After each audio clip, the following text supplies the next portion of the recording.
Assalamualaikum warahmatullahi wabarakatuh. Innallaha idza anzala ahatan minas sama'i ilal ardi surifat an ummaril masajid.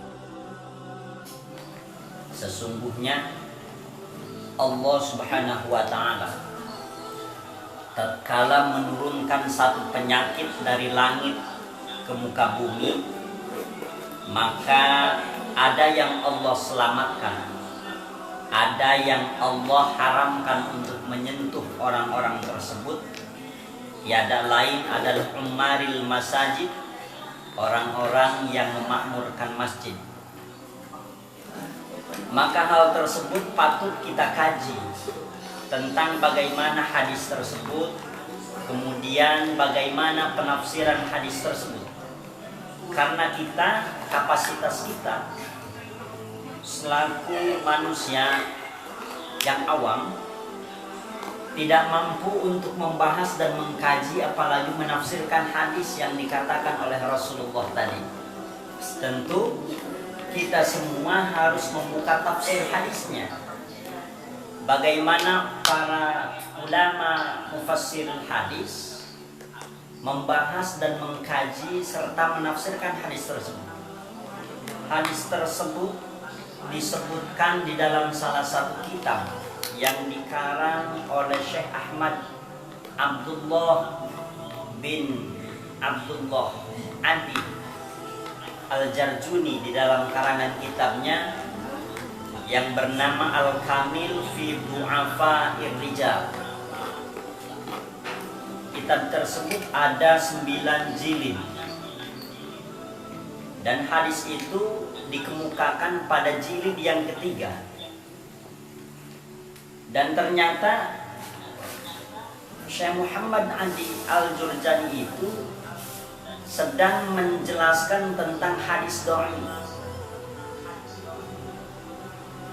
Dan salah satu hadis dhaif itu adalah hadis yang sekarang viral. Innallaha idza anzala ahatan minas sama'i ilal ardi surifat an ummaril masajid. Dikatakan dhaif karena salah satu rawi di dalam hadis tersebut pelupa. Karena walaupun memang betul dan kapasitas hadis itu adalah hadis sahih, maka kalimat ummaril masajid itu perlu kita kaji. Ummaril masajid itu terbagi di dalam 2 bentuk kalimat. Yang pertama berbentuk nakirah ummar, yang kedua berbentuk ma'rifat al-masajid. Maka di mana 2 kalimat saling bertemu dan itu menjadikan idhofah antar nakirah dengan ma'rifat, maka kalimat itu menjadi kalimat ma'rifat, dan makna daripada kalimat ma'rifat tersebut harus dikhususkan.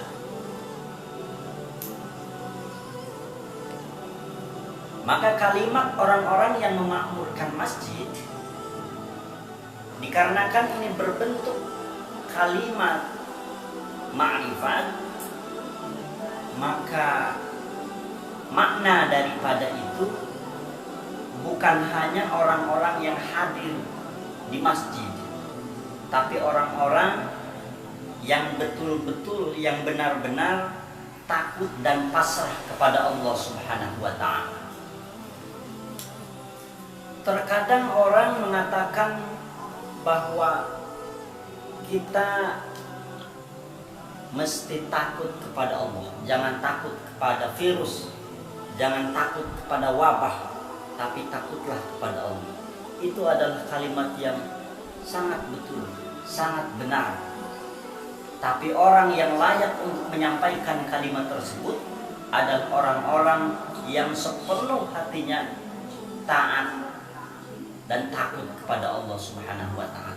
Karena kalimat takut yang kita ucapkan terlahir daripada lisan yang memiliki hati kapasitas keimanannya tidak maksimal, maka hal tersebut disebut kalimat munafik. Kata Tuan Syekh Abdul Qadir Al-Jilan di dalam satu karangan kitabnya, di dalam Fathur Rabbani mengatakan, banyak orang yang mengatakan dia takut kepada Allah padahal hatinya tidak. Maka orang-orang tersebut lisan kaya taqi wa qalbuhu yafjar. Lisannya takut kepada Allah, tapi hatinya padahal tidak takut kepada Allah. Fa anta munafiqun ba'idatun minallahi azza wa jalla. Maka orang-orang tersebut termasuk orang-orang yang munafik dan jauh daripada Allah Subhanahu wa ta'ala. Maka jadilah diri sendiri sesuai kapasitas keimanan kita masing-masing. Jadilah diri sendiri sesuai kapasitas ketaatan kita kepada Allah Subhanahu wa ta'ala. Karena agama tidak pernah memerintahkan kepada kita untuk membahayakan diri sendiri. Bahkan usul mengatakan darul mafasid anjal bil masolih. Maka menghindari yang bahaya seperti virus yang sekarang kita hadapi itu jauh lebih baik daripada jalbil masolih, mengedepankan kemaslahatan. Maka tatkala pemerintah mengatakan jangan berkumpul, jangan membuat perkumpulan massal, kemudian masjid Jumat pemerintah himbau untuk ditutup bagi daerah-daerah yang memang dinyatakan berbahaya, maka itu adalah statement yang terbaik yang sudah dipertimbangkan dan tidak bertentangan dengan hukum apapun termasuk hukum agama. Saudara-saudara yang dimuliakan oleh Allah Subhanahu wa ta'ala, teringat kepada nasihat Sayyid Syekh Abdul Qadir Al-Jilani di dalam karangan kitabnya Fathur Rabbani di dalam majlis yang kelima. Ini disampaikan pada hari Selasa tanggal 12 Syawal tahun 545 Hijriah. Agama itu akan hancur oleh 4 kaum. Di antaranya annakum la ta'maluna bima ta'lamun, annakum ta'maluna bima la ta'lamun. Pertama, agama itu akan hancur oleh orang-orang yang tidak tahu ilmunya dan tidak mengamalkannya. Kemudian yang kedua, yang agak berbahaya menurut saya, annakum ta'maluna bima la ta'lamun. Orang-orang yang mengerjakan satu hukum, satu perkara, bima la ta'lamun, tapi dia tidak tahu ilmu yang sebetulnya seperti apa.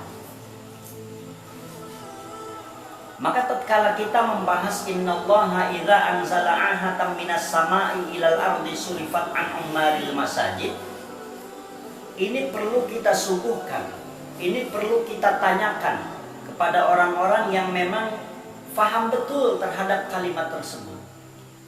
Satu yang kita pahami secara bersama, hadis tersebut adalah contoh daripada hadis dhaif yang ditulis di dalam kitab Al-Kamil fi Du'afa'il Rijal.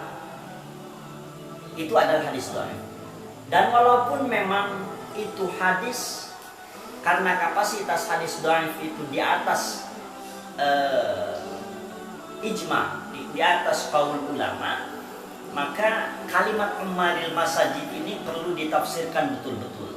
Umaril masajid itu tidak hanya dia yang datang ke masjid kemudian sholat, tidak hanya datang ke masjid kemudian beribadah di masjid, tapi orang-orang yang memang betul takut kepada Allah.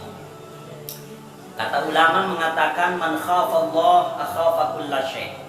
Barang siapa yang takut kepada Allah, maka semua makhluk termasuk corona pun Allah taklukkan kepada orang-orang yang memang betul takut kepada Allah. Maka Tanyakan kepada hati kita, tanyakan kepada keimanan kita, sejauh mana kita takut dan bertakwa kepada Allah Subhanahu wa Ta'ala. Jika kapasitas keimanan kita belum sampai kepada titik takwa yang sebetulnya terhadap Allah Subhanahu wa Ta'ala, maka cara yang terbaik adalah mengikuti apa yang dimaklumatkan oleh pemerintah, karena hal tersebut sudah dipertimbangkan oleh banyak ahli, termasuk ahli dalam bidang agama Islam. Tidak ada yang bertentangan, saudara-saudara. Statement tersebut tidak ada yang bertentangan dengan hukum agama. Jangankan virus yang tidak terlihat, dan ini sudah diteliti memang berbahaya. Penyebaran virus sangat cepat, termasuk ke kabupaten, pelosok-pelosok, pedesaan dan yang lainnya. Rasulullah pernah berkata, jika ada satu singa di dalam masjid, kemudian engkau hendak ke masjid, maka jangan masuk ke masjid. Maka engkau lari sekencang mungkin menjauhi masjid tersebut. Maka hal ini tidak bertentangan. Sholat Jumat pun insya Allah tidak bertentangan dengan hukum agama, dan hal itu termasuk ada uzur menghadiri sholat Jumat. Jangankan virus, hujan lebat pun kita tidak punya payung, dan kemudian kita meyakini kalau hadirnya kita di masjid ini basah kuyup, maka kita diperbolehkan untuk tidak mengikuti sholat Jumat. Sahabat-sahabat yang dimuliakan oleh Allah Subhanahu wa Ta'ala, maka jangan sampai nasihat Tuan Syekh Abdul Qadir Al-Jilan ini kita anggap sepele, ini kita anggap main-main, dan kita labrak sesuai pemikiran daripada kapasitas keilmuan kita masing-masing. Kita ikuti saja. Jangan sampai kita termasuk orang-orang yang akan merusak agama. Bihabu dinikum bi'arbati asya'a minha. Perusak agama itu ada 4 golongan. Di antaranya annakum ta'maluna bima la ta'lamun. Orang-orang yang mengamalkan suatu ilmu padahal dia tidak tahu dasar hukum daripada ilmu tersebut.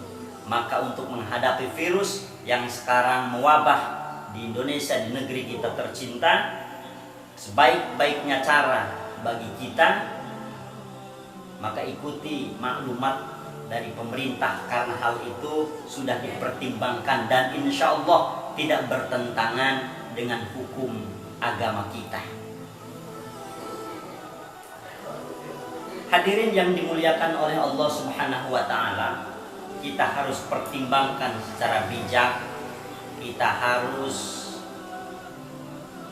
memikirkan kalimat usul yang mengatakan darul mafasid anjal bil masolih.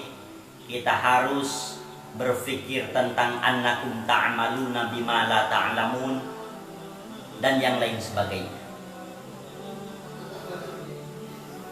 Jangan sampai keberanian yang kita punya justru kita termasuk orang-orang yang merusak tentang tatanan keagamaan. Alhamdulillah min dzalik. Tapi saya percaya pada sahabat-sahabat semuanya, kita punya kebijakan, kita punya pemikiran, kita punya kapasitas keimanan masing-masing. Tatkala kita sudah memang betul punya kapasitas keimanan yang sangat kuat di hadapan Allah Subhanahu wa Ta'ala, monggo.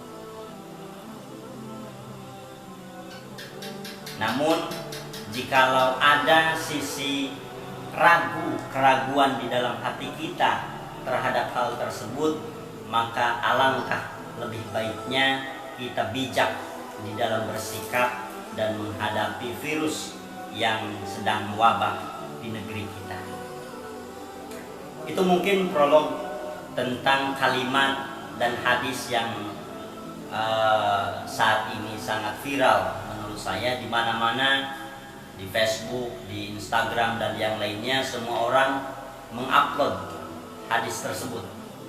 Setelah dicek kebenarannya, memang betul itu ada kalimat yang seperti itu di dalam kitab Al-Kamil fi Du'afa'ir Rijal. Namun Syekh Muhammad Adi Al-Jurjani menulis hadis tersebut adalah contoh daripada hadis dhaif karena diriwayatkan oleh satu perawi yang pelupa. Baik kawan-kawan yang dimuliakan oleh Allah Subhanahu wa taala, sebagai penutup kita berdoa kepada Allah Subhanahu wa taala, ahyina bila ilaha illallah wa amitna bila ilaha illallah wa bisyina fid dunya wal akhirah bila ilaha illallah, akhrijna minad dunya bila ilaha illallah wa adkhilnal jannata ma'a la ilaha illallah. Mudah-mudahan hidup kita, mati kita, gerakan kita, kebahagiaan dan yang lainnya disertakan dengan kalimat yang sering kita ucapkan, tiada lain adalah kalimat tauhid, la ilaha illallah. Terima kasih. Di lain kesempatan insya Allah kita bahas kajian-kajian yang insya Allah lebih menarik untuk kita bahas secara bersama-sama. Akhir kalam.